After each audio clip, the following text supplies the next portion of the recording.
amigos. Todos tenemos una idea, o más bien una ilusión, esta idea extraña e ilusoria de que cuando las pruebas vengan a nuestra vida, que por cierto todos saben que las pruebas son parte de nuestra vida, ¿no? Las dificultades y las necesidades y las persecuciones son parte de nuestra vida como el pueblo de Dios. Pero casi todos nosotros tenemos esta ilusión, esta idea de que la próxima vez que nos encontremos en una prueba vamos a estar suficientemente fuertes para enfrentarla. Vamos a tener suficiente control para no hacer lo que hicimos la vez pasada. Todos tenemos esta ilusión de que la próxima vez que venga el pecado a nuestras vidas vamos a estar lo suficientemente fuertes para enfrentarlo y decirles que no. Y le digo una ilusión porque todos nosotros sabemos en nuestra experiencia personal que nunca cuando enfrentamos una prueba, una tentación, una necesidad, estamos completamente preparados para enfrentarla. Pero tenemos esta idea que de alguna manera, de alguna forma, vamos a estar suficientemente fuertes y preparados para la siguiente prueba que venga en nuestra vida. Yo me acuerdo cuando era novio de mi esposa hace muchos años, hace más de 30 años. Había un chiquillo, éramos adolescentes, y había un muchachillo del barrio que la molestaba a ella. Pues obviamente al muchacho también le gustaba y cuando ella pasaba por la calle de regreso a casa, el chico la seguía y le decía cosas, la molestaba, y ella finalmente le tuvo que decir a este hombrezote como yo que hiciera algo al respecto, porque este jovencito la seguía molestando. Y ya saben cómo es uno cuando es adolescente, ¿verdad? Se pone todo macho y quiere pelear y todo eso. Entonces yo hice mi plan. Y dije, yo le voy a ir a reclamar a este muchacho, y hice mi plan de ataque. Y dije, cuando él quiera pelear conmigo, no estoy abogando por la violencia ni nada por el estilo, solamente estoy contándoles la historia de lo que pasó. Dije, cuando este muchacho quiera pelear conmigo y me tire el primer golpe, yo en mi mente lo planeé todo. Dije, lo voy a agarrar de la mano, le voy a torcer la mano, ¡cacha! Le voy a hacer una llave y lo voy a dejar inhabilitado. Y el día que no esperaba, pero que esperaba que llegara, llegó un día cuando salí a la calle, y este joven se acercó a nosotros y le dijo algo a mi novia en aquel tiempo. Y entonces yo ejecuté mi plan maestro. Me acerqué a él y ¿cómo se dice? Lo confronté, y efectivamente él quiso tirar el primer golpe, y yo, mi plan perfecto, ¿qué iba a hacer? ¿Se acuerdan? Cuando él tirara el primer golpe, yo le iba a agarrar la mano, lo iba a jalar hacia mí, lo iba a voltear y luego ¡cachán!, le iba a dar un golpe en el brazo para que se quedara inhabilitado. Y cuando él quiso hacer el primer movimiento, yo lo agarré del brazo y él puso su brazo así duro, y por los siguientes 2 o 3 minutos yo me la pasé tratando, y él solo se me quedaba mirando, y yo le trataba de voltear el brazo. Total que nunca logré voltear. No sé si él se fue de la vergüenza que le dio que yo estaba haciendo eso, o de plano ha de haber dicho, pues no, sí me va a meter en problemas. El asunto es que mi plan maestro, mi plan perfecto de defensa no funcionó. Y esto ocurre muchas veces con nosotros también cuando pensamos en nuestra vida, especialmente ahorita que estamos evaluando y pensando lo que ocurrió el año pasado y las pruebas que tuvimos y cómo las enfrentamos y las necesidades que ocurrieron y cómo nosotros logramos o no salir bien o mal de ellas. Y cuando empezamos a pensar en este año, regularmente no pensamos que las cosas van a salir mal, pero sabemos instintivamente que de alguna forma va a haber dificultades en nuestra vida. Va a haber ciertos problemas, las cosas no van a salir como esperamos, y tal vez algunos de nosotros ya estamos planeando cómo torcerle la mano a nuestro enemigo, hacerle una llave de judo y inhabilitarlo. Pero la mayoría de las veces, cuando nosotros enfrentamos dificultades en nuestra vida y pruebas, no lo hacemos en fortaleza, lo hacemos en debilidad. De hecho, si ustedes se dan cuenta y analizan un poco las cosas que ocurren en nuestra vida, se van a dar cuenta que las pruebas regularmente no nos llegan de un solo así y nos atacan, ¿no? Sino que gradualmente van creciendo ciertas cosas en nuestra vida y se van juntando ciertas cosas en nuestra vida que nos van debilitando. Hasta el punto que cuando ocurre algo fuerte en nuestras vidas, ya estamos tan débiles que nuestro plan de ataque o nuestro plan de defensa realmente ya no funciona tanto como nosotros esperábamos, y ahora lo único que nos queda es débilmente tratar de continuar nuestra vida de alguna manera. ¿Alguien se identifica con esto? O realmente cuando nos llegan las pruebas estamos tan fuertes y firmes en el Señor que ni siquiera nos afectan. Si fuera así, no serían pruebas, ¿verdad? No habría nada en nosotros que estuviera ayudándonos de alguna manera a reforzar nuestra fe. Muchas veces, cuando enfrentamos situaciones difíciles, nos vamos a dar cuenta que no tenemos en nosotros mismos la capacidad de navegarlas. ¿Alguien ya aprendió esa lección en su vida? Y si no, la vamos a aprender hoy, porque muchos de nosotros a veces seguimos pensando todavía que tenemos en nosotros la capacidad de enfrentar los momentos difíciles en nuestra vida. Pero ¿qué tal si aprendiéramos que las dificultades que enfrentamos muestran más nuestra debilidad de nosotros que cualquier otra cosa? Las pruebas que enfrentamos y las necesidades que enfrentamos van a mostrar más nuestra debilidad que cualquier otra cosa en nuestras vidas. ¿Y qué tal si se supone que debemos aprender a mirar a nuestras debilidades de una manera diferente?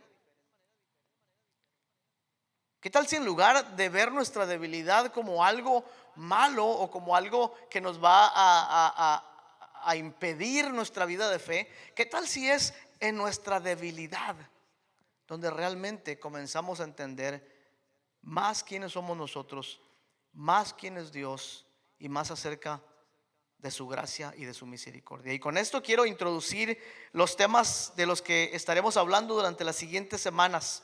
¿Cuáles elementos, cuáles prácticas, cuáles virtudes debo desarrollar en mi vida que me van a ayudar a dirigirme en las pruebas, en mi debilidad? ¿Cómo yo, una persona que regularmente enfrenta la vida de una manera débil? Porque aunque queremos pensar que somos muy fuertes, regularmente vamos a ser muy débiles. Pero ¿qué tipo de prácticas, qué tipo de virtudes, qué elementos, qué características debo tener en mi vida o debo desarrollar en mi vida a fin de que cuando vengan las pruebas y me encuentren débil, mi debilidad no sea lo que va a determinar el resultado, sino más bien mi debilidad sea la herramienta que Dios va a utilizar para demostrar en mí su misericordia? Entonces la idea de hoy y de los siguientes domingos que vamos a estar hablando acerca del hombre llamado Nehemías, que por favor les invito a que busquen en sus Biblias en Nehemías capítulo 1. La idea no es decirnos cómo ser fuertes,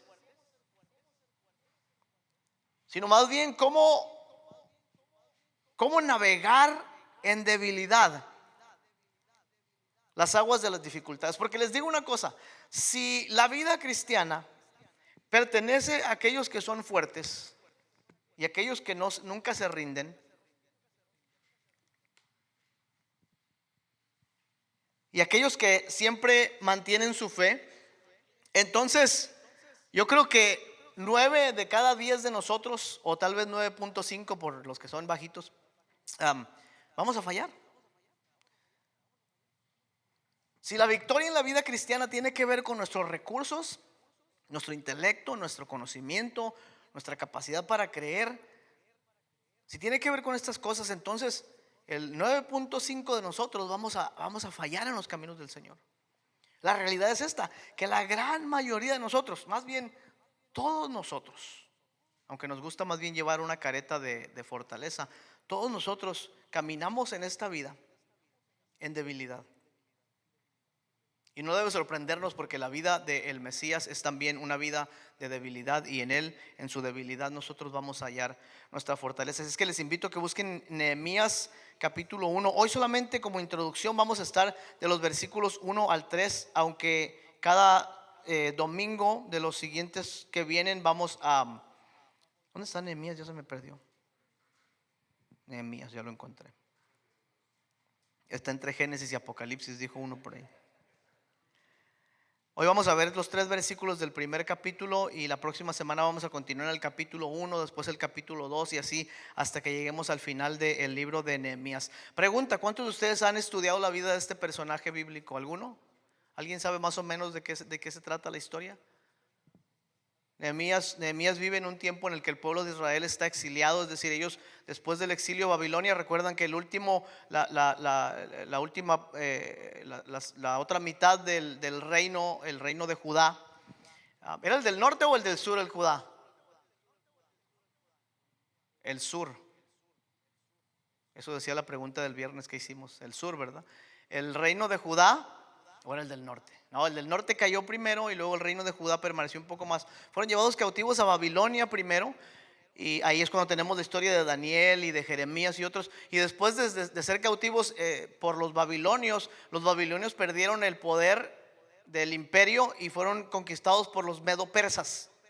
Esta otra raza, este otro grupo de personas, otra nación antigua que conquistó a los babilonios y se tomó el imperio de los babilonios. Los persas estaban a cargo cuando Nehemías escribe su biografía aquí. Y Nehemías es un hombre que crece en este contexto, que crece en medio de las dificultades de lo que significa ser una persona que vive en la cautividad. Ahora leamos los primeros versículos como introducción. Dice: palabras de Nehemías, hijo de Acalías. Aconteció en el mes de Quisleu, en el año 20, estando yo en Susa, capital del reino, que vino Anani, uno de mis hermanos, probablemente un hermano carnal de Nehemías, con algunos varones de Judá, y les pregunté por los judíos que habían escapado, que habían quedado en la cautividad, y por Jerusalén. Es decir, que llegan estos hombres de Judá y Nehemías los entrevista y ellos le cuentan lo que está pasando con aquellos que habían permanecido, que acuérdense que en la tierra quedaron, dice, los más pobres y los destituidos, y tal vez algunos que habían logrado escapar de la cautividad y habían regresado a Judá y estaban en Jerusalén, y ellos le dijeron, el remanente, es decir, los que habían quedado, los más débiles de la tierra, los más pobres, los despreciados que habían quedado ahí en Jerusalén, los que quedaron de la cautividad ahí en la provincia, están en gran mal y afrenta, y el muro de Jerusalén derribado y sus puertas quemadas a fuego. Y fíjense, Nehemías es uno de estos héroes de la nación de Israel, porque él es uno de los que conduce a los exiliados que estaban en Persa. Conduce a un grupo de ellos de regreso a Jerusalén, y como vamos a ver más adelante en los otros capítulos, él reconstruye la muralla de Jerusalén, y eventualmente él levanta un pequeño altar donde el pueblo de Israel va a poder celebrar sus sacrificios de paz a Dios, cosa que no habían podido hacer desde que habían ido a la cautividad en Babilonia. Entonces, Nehemías es un hombre muy importante en la historia de Israel. Logra reconstruir este muro y con Esdras inician este periodo de consagración del pueblo de Dios. En otras palabras, Nehemías es utilizado por Dios para devolver al pueblo de Israel algo de consuelo en sus vidas. Muy curioso, porque el nombre Nehemías significa el Señor consuela. Y Nehemías es uno que lleva de regreso a algunos cuantos a Jerusalén y consuela el llanto de Israel. Para este momento los judíos llevan mucho tiempo en la cautividad, y esto quiere decir que Nehemías es probablemente alguien que nació en la cautividad. O sea, ya han pasado mucho tiempo, muchos años desde que fueron llevados a Babilonia la primera vez, y es muy probable, dicen muchos comentaristas, que Nehemías es alguien que ha nacido en la cautividad. Es alguien que ha estado bajo el dominio del imperio persa toda su vida. Nehemías es un hombre que ha conducido su vida en medio de las adversidades. No es un hombre a quien se le han servido las cosas en charola de plata. No es un hombre que ha tenido todas las oportunidades en su vida. No es un hombre que ha estado libre de dificultades y de problemas. No, al contrario, Nehemías es un hombre que ha forjado su vida en medio de las adversidades, en medio de las dificultades, en medio de los problemas, tal vez en medio del rechazo. Tenemos mucho que aprender de este hombre Nehemías, quien logra ser fiel a Dios en medio de un contexto completamente contrario a su vida. Leemos entonces el versículo 1, que comienza diciendo algo acerca de quién es él. El Señor consuela, ¿verdad? Palabras de Nehemías, hijo de Acalías. identificándose inmediatamente con su linaje como el pueblo de Dios. No es solamente una persona que se le ocurre regresar a Jerusalén, es un hombre que es parte del pueblo de Dios. Y se aconteció en el mes de Quisleu, en el año 20, que estando yo en Susa, la capital del reino, en este momento Susa es la capital del reino de los persas. Ahí comienza la pequeña biografía de Nehemías. ¿Quién es este hombre? Como exiliado, no ha tenido una vida muy fácil, que dijimos, como ya expliqué hace un momento. Ha tenido que aprender un idioma distinto al de su familia. Nosotros los inmigrantes nos identificamos mucho con este tipo de historias, porque así como nosotros, Nehemías también ha tenido que vivir dos culturas: la cultura de la casa y la cultura de afuera. El idioma de la casa y el idioma de afuera. ¿Cómo son las dinámicas de las relaciones en la casa y cómo son las dinámicas de las relaciones afuera? ¿Cómo entendemos a Dios en la casa y cómo afuera Dios entiende de una manera diferente? Entonces Nehemías ha sido un hombre que ha crecido con un idioma y una cultura distinta a la de su nación. Ha crecido expuesto a una religión distinta a la religión de sus padres. Ha vivido bajo un sistema que es completamente diferente al sistema donde él creció. Aquí no hay sacrificios para el Dios todopoderoso que está por encima de todas las cosas, pero hay sacrificios para cientos, tal vez miles de dioses. Aquí no hay la búsqueda de la pureza y de la ética y de la moral, porque nuestro Dios es santo. Aquí es cada uno agarre por donde pueda y sálvese quien pueda, y cada uno haga con su vida como mejor le parezca. Y en este momento Nehemías es el copero del rey. Disculpen que estoy tomando tanta agua, Me decía un maestro que yo tenía: cuando tomes agua, cuando te estés obligado a tomar agua en el micrófono, no tomes agua y te pegues el micrófono de regreso, porque se oyen todos los ruidos y es muy desagradable. Pero me he dado cuenta que últimamente a la gente le gusta eso. Paréntesis: ¿ustedes han visto esos videos de gente comiendo con un micrófono de súper alta definición y están masticando enfrente de la... ¿Cómo se llama eso? Ay, Dios mío, que sí saben. Yo pensé que nuestra iglesia era santa. ¿Quieren probarlo?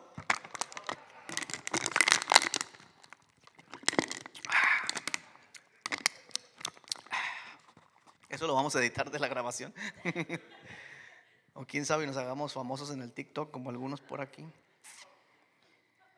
En este momento Nehemías es el copero del rey, un oficio que es probable que le ha costado adquirir. Es un oficio que él tiene no sin sus riesgos, porque el copero del rey no es el bartender del pasado, ¿no? O sea, es el que sirve las copas, es el que hace que la fiesta. No. Él estaba encargado de las bebidas, es un oficial de la corte. Él está encargado de que las cosas que se le sirven al rey no solamente sean buenas, no solamente estén ordenadas, no solamente le gusten, pero él está encargado de que las bebidas no vayan a estar envenenadas. Y muchas veces en el mundo antiguo, la copa que se le iba a entregar al rey, ¿quién la probaba primero? El copero. O sea que las manos de la vida del rey persa estaba en manos de este copero. Y si algo salía mal con las bebidas, imagínense ustedes que el rey se haya tomado un champurrado que le hizo daño. ¿A quién le van a echar la culpa? A Nehemías. Y no van a decir el champurrado estaba mal. No, lo van a acusar de a lo mejor tratar de enfermar al rey o algo como eso. Es un trabajo muy difícil. Está encargado de la seguridad del rey. Podía perder no solamente el trabajo, podía perder su vida si se equivocaba. Pero eso también significa que el rey tiene mucha confianza en Nehemías. O sea, en la vida de Nehemías vemos este conflicto que nosotros tenemos en nuestra propia vida. Por un lado tenemos todas estas responsabilidades y estas pruebas y estos riesgos de nuestra vida, pero por otro lado tenemos toda la confianza del rey,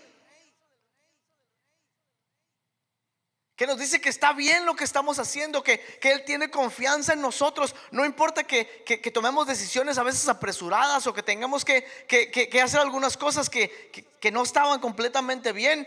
al final de cuentas el rey tiene confianza en nosotros. Es algo que va a probarse muy útil para Nehemías en el futuro. Es que quiero que pensemos por un momento lo que ha significado para Nehemías llegar a donde está ahora. El tipo de pruebas que ha tenido que enfrentar, las dificultades que ha tenido en su vida. Y tal vez en este momento Nehemías ni siquiera se ha percatado, en el versículo 1, tal vez Nehemías ni siquiera se ha percatado que Dios tiene un plan más grande que su propio plan. Porque Nehemías ha tenido que aprender que el Dios de Israel es también el Dios del exilio. Y esta es la lección más grande, o una de las lecciones más grandes en la vida de los creyentes. Que Dios no es Dios únicamente cuando las cosas marchan bien en nuestra vida. Dios también es Dios cuando las cosas marchan mal en nuestra vida. Dios no es únicamente Dios cuando estamos libres de problemas. Dios es Dios cuando estamos llenos de problemas. Dios no es únicamente Dios cuando estamos contentos y queremos alabarle y queremos gritarle al mundo que Él es bueno. Dios es Dios también cuando estamos deprimidos y tenemos la puerta del cuarto cerrada y no queremos hablar con nadie.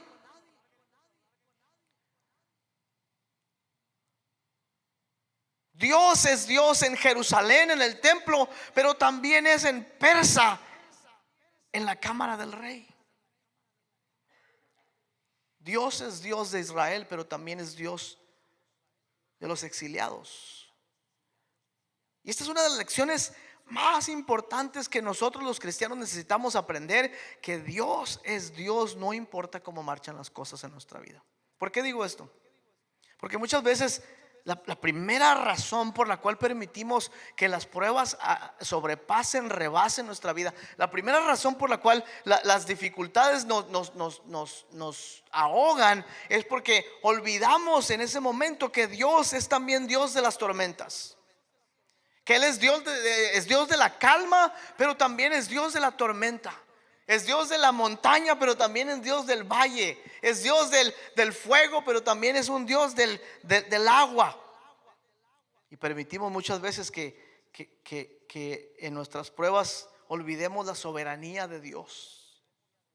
Cuando decimos la soberanía de Dios, no estamos diciendo que Dios controla todos los detalles de nuestra vida, no, eso sería una debilidad de parte de Dios, querer controlar todos los detalles de nuestra vida. Dios no necesita controlar los detalles de nuestra vida para lograr sus planes perfectos en nosotros. Esa es la soberanía de Dios. La soberanía de Dios no significa que Él es un micromanager que tiene que anotar todas las cosas buenas y malas que nos van a pasar. La soberanía de Dios únicamente significa que Dios puede lograr sus planes a pesar de todas las cosas que nos pasan. Que Dios obra su divina voluntad en nosotros a pesar de las cosas, a pesar de nuestros planes, de nuestros fracasos. Dios es Dios de Israel y Dios es Dios de Persa también.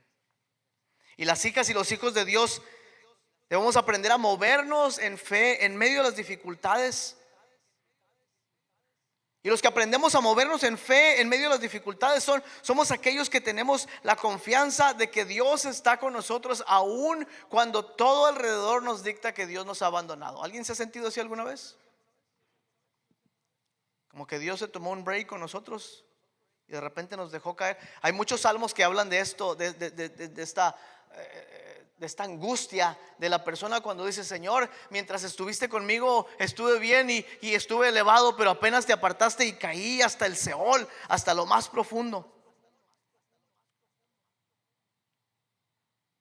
Y nosotros que aprendemos a movernos en fe en medio de las dificultades, somos los que tenemos la confianza que Dios está con nosotros aún cuando todas las cosas nos indican que Dios no está con nosotros. Esta fe y este conocimiento y esta confianza que tenemos de que aunque el mundo a nuestro alrededor pudiera estarse cayendo, el Señor no nos ha abandonado.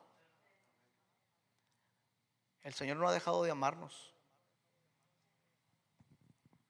Hace unos días atrás leí un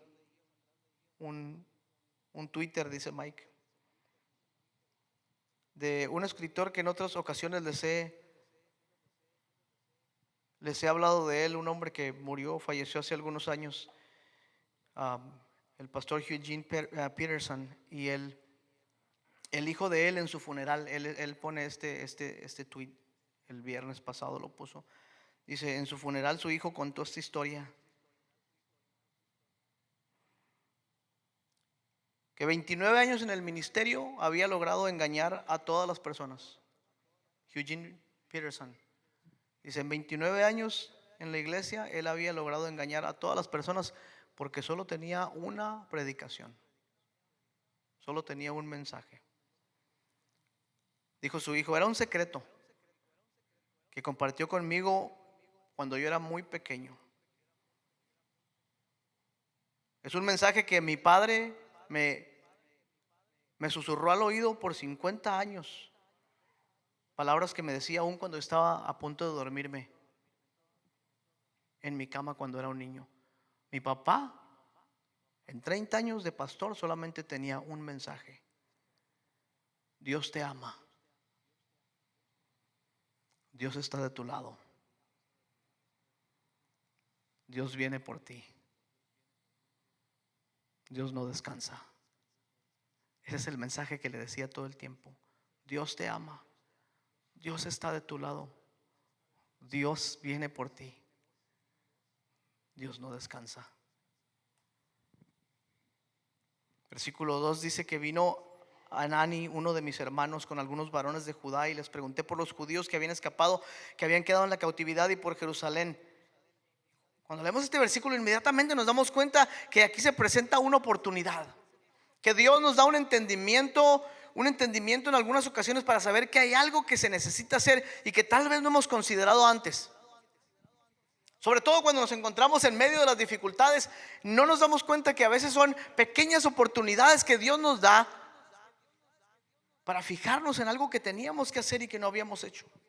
Que hasta este momento Nehemías no sabe que Dios quiere usarlo para esta tarea tan importante. Él está tranquilo en su trabajo, en su corte, haciendo el trabajo que él sabe hacer. Está ocupado con su vida, no tiene necesidad de meterse en problemas. Sin embargo, por un momento Dios le permite ver que hay una prueba, hay una necesidad, hay una oportunidad de obrar junto con Dios en algo.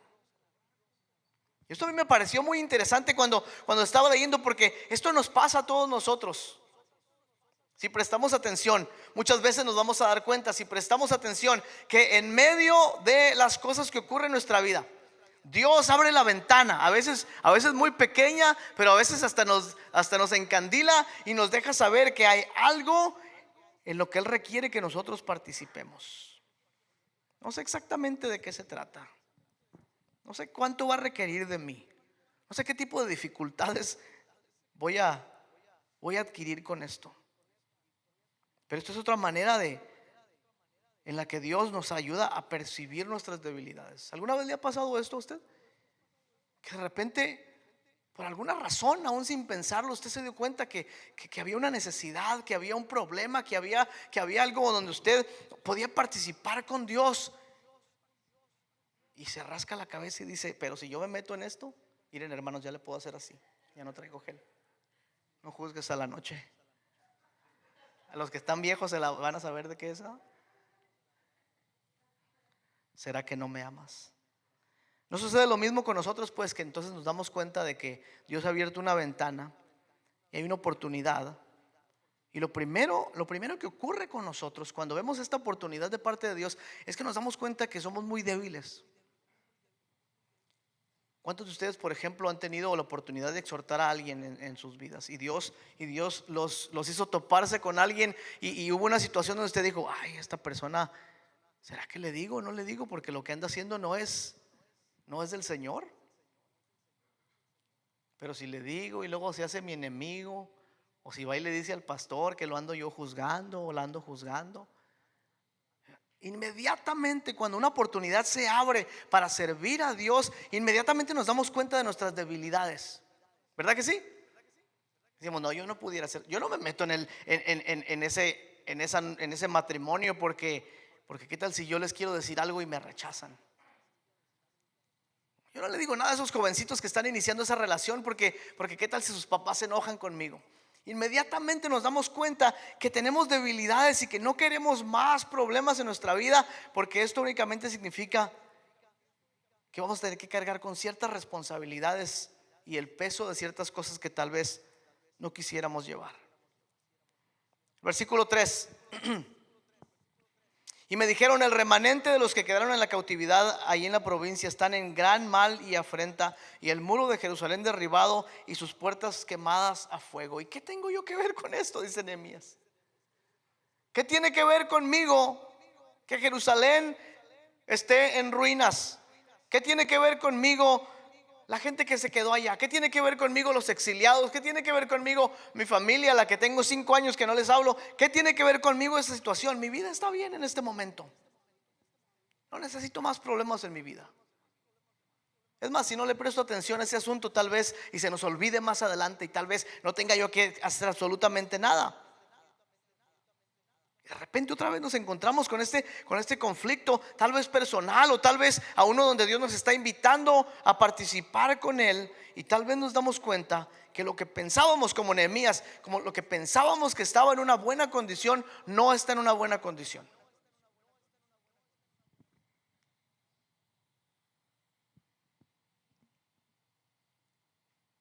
Que despertamos un día de repente y nos dimos cuenta que la vida que nosotros teníamos o pensábamos que teníamos no era tan buena como pensábamos que era. Que nuestro matrimonio, por el cual hemos orado y hemos luchado, de repente no es lo que era y lo que esperábamos. Que las expectativas de nuestra vida, tal como nosotros las idealizamos y pensamos que se iban a dar, no se han dado, y nuestra vida no es lo que nosotros pensábamos que era. ¿Alguien se ha encontrado ahí en algún momento? Donde las expectativas de nuestra vida, es decir, la idea de lo que yo pensaba que era, o de lo que yo pensaba que tenía, o de lo que yo pensaba que había allá afuera, no concuerda con la realidad. Tal vez hasta este momento Nehemías no ha pensado mucho en los exiliados, o tal vez como copero del rey se le ha olvidado que hay una realidad afuera de la que él no participa, y tal vez ha pensado: a lo mejor todos están tan bien como yo estoy ahora. Y es aquí donde nuestras vidas dan un giro distinto. Porque aquí en este preciso momento, antes de que brinquemos al versículo 4 la próxima semana, aquí en este preciso momento, Nehemías pudo haberse quedado exactamente donde estaba y no tuviéramos hoy la historia de Nehemías. No tuviéramos tampoco la historia de Dios obrando a través de Nehemías. Porque en este momento Nehemías hubiera podido elegir no dar ese siguiente paso e inquirir un poco más y acercarse un poco más, y nos hubiéramos quedado sin el resto de la historia. Y tal vez en este momento, si Nehemías hubiera decidido desasociarse de su relación con el pueblo de Dios, no hubiera tenido más problemas. Total, Dios se va a encargar de ellos, ¿no? Pues si es la iglesia del Señor y Dios se encarga de la iglesia, si es que yo para qué me meto en esos problemas. Y tal vez en este momento Nehemías puede adoptar las costumbres persas en lugar de las costumbres judías. Y tal vez en este momento Nehemías puede camuflajear su fe para que pase inadvertida en la corte del rey. Al final de cuentas, esto hubiera evitado la necesidad de tener más dificultades en su vida. Pero hay una tarea que Nehemías tiene por delante. Hay una tarea que nosotros tenemos por delante.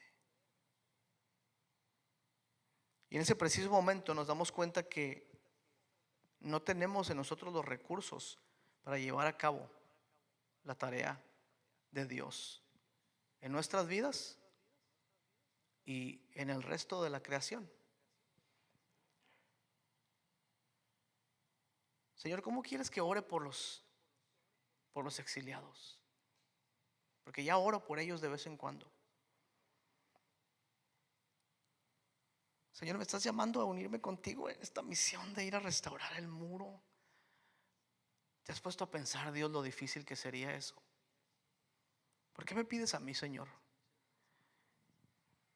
¿No viven ya ahí mis hermanos y no están ahí ellos que pudieran hacer la obra más bien? Señor, me estás pidiendo que me enfrente al rey. Tú sabes lo loco que es este rey persa.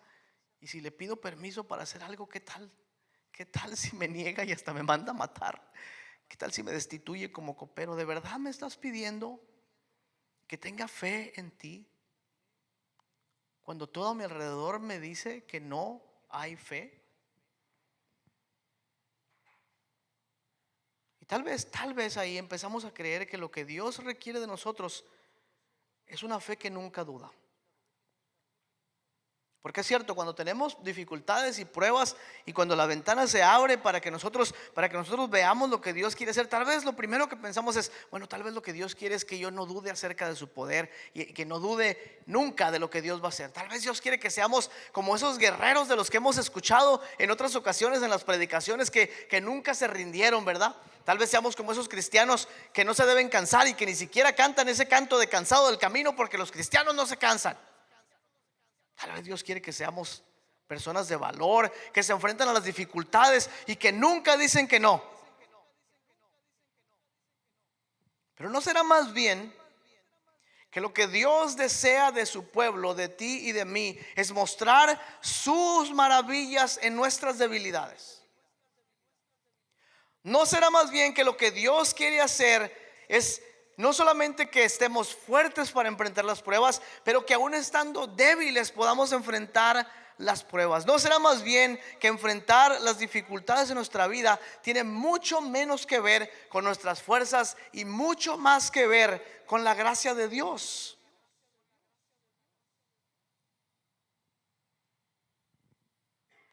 Cuando éramos pequeños, no hace mucho, hace como 30 años cuando conocí a Fabiola, todo ocurrió hace 30 años en mi vida, Jugábamos un juego porque a falta de juguetes había que inventarse juegos. Y algunos de nosotros, de los compañeritos, agarramos una varita muy delgada. No es un juego más, es como un reto. Y el reto era romper la vara. A ver cuántas veces podías romperla y juntarla y romperla y juntarla y romperla y juntarla. A ver quién podía romperla más veces y quién podía seguirla rompiendo. Y la idea es llegar a un momento cuando ya no puedes romper esa varita que estaba tan delgada al principio. Llega un momento cuando ya no puedes romperlo, porque cada vez que la rama se rompe, se va haciendo más fuerte. Cada vez que la rama se rompe, se va haciendo más fuerte. Y lo que pareciera que está destruyendo a esa rama, lo que pareciera que está debilitando a esa rama, realmente lo único que está haciendo es fortaleciéndola. Está cambiando, se está transformando, se está adaptando. Y de alguna manera, cada quebrantamiento, cada rotura, cada ruptura, cada aparente daño que se le hace, la vuelve cada vez más fuerte. Esta idea la vemos claramente reflejada en el Evangelio, ¿no es cierto? Porque el Hijo de Dios no vino a este mundo como un guerrero todopoderoso. Vino como un indefenso niño en un pesebre. Vino en debilidad. Y la vida que vivió no la vivió como en un palacio y rodeado de ejércitos para conquistar al mundo y listo para lanzar su ministerio público y poder derrotar a todos sus enemigos. No, la pasó como el hijo de un carpintero, en necesidades y en pruebas, trabajando con sus manos, clavándose las espinas y tal vez golpeándose con alguna especie de martillo primitivo que hubieran tenido en aquel tiempo, no sé.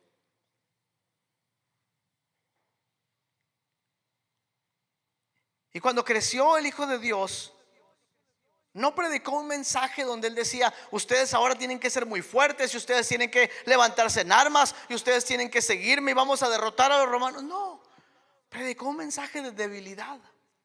Bienaventurados los pobres en espíritu, porque de ellos es el reino de los cielos. Bienaventurados los mansos, porque ellos heredarán la tierra. Bienaventurados sois cuando os vituperen y os persigan y digan toda clase de mal contra vosotros, mintiendo.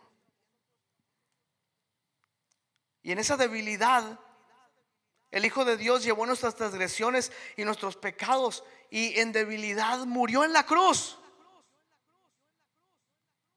El título sobre su cabeza en 3 diferentes idiomas no era un título de exaltación, sino de humillación. Este murió por haberse hecho a sí mismo el rey de los judíos.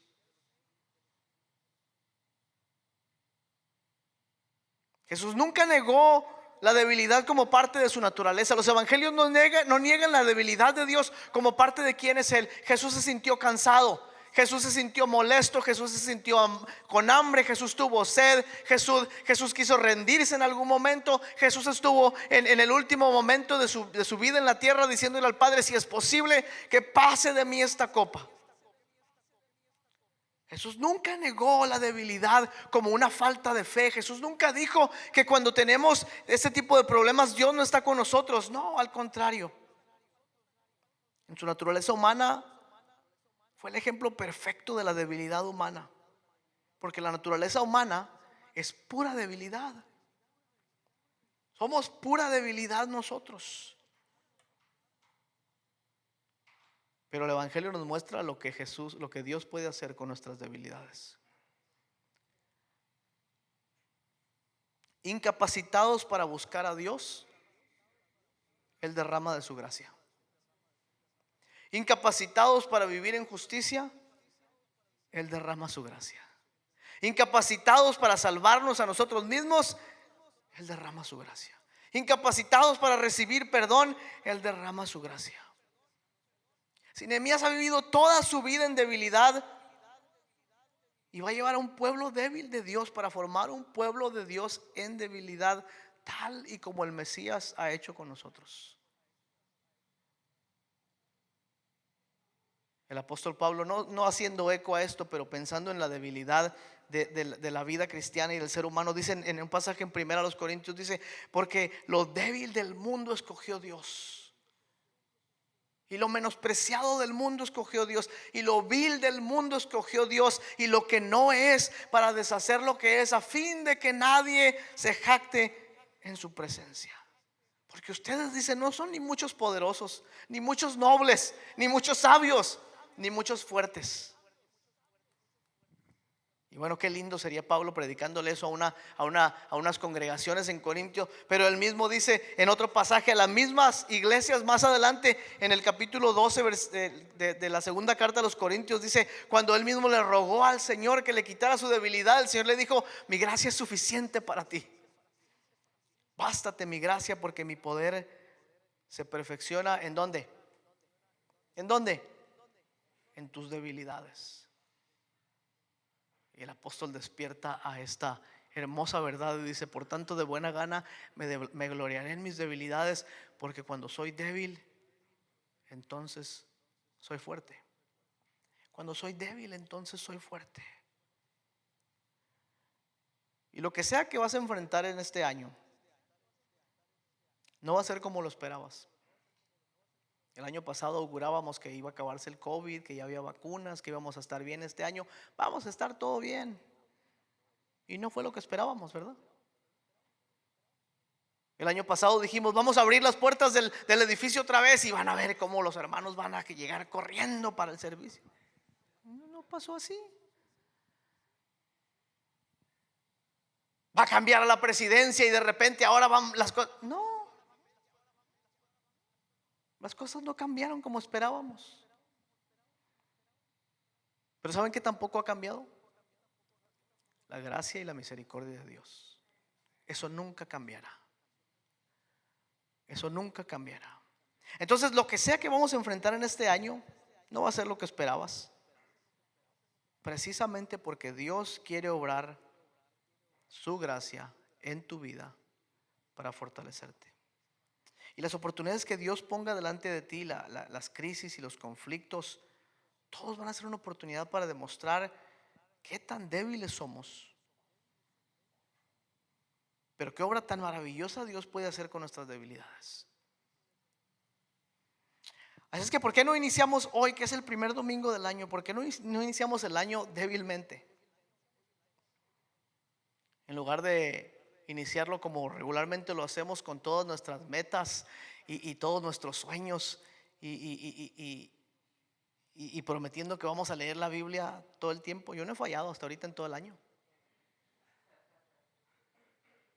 pero van 2 días nomás. Y nomás lo hice porque tenía que predicar.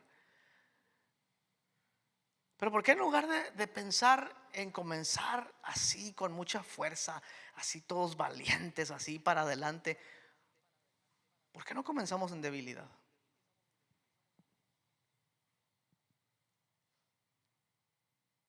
Y esperamos entonces más bien que sea la gracia de Cristo la que nos fortalece en medio de nuestras debilidades.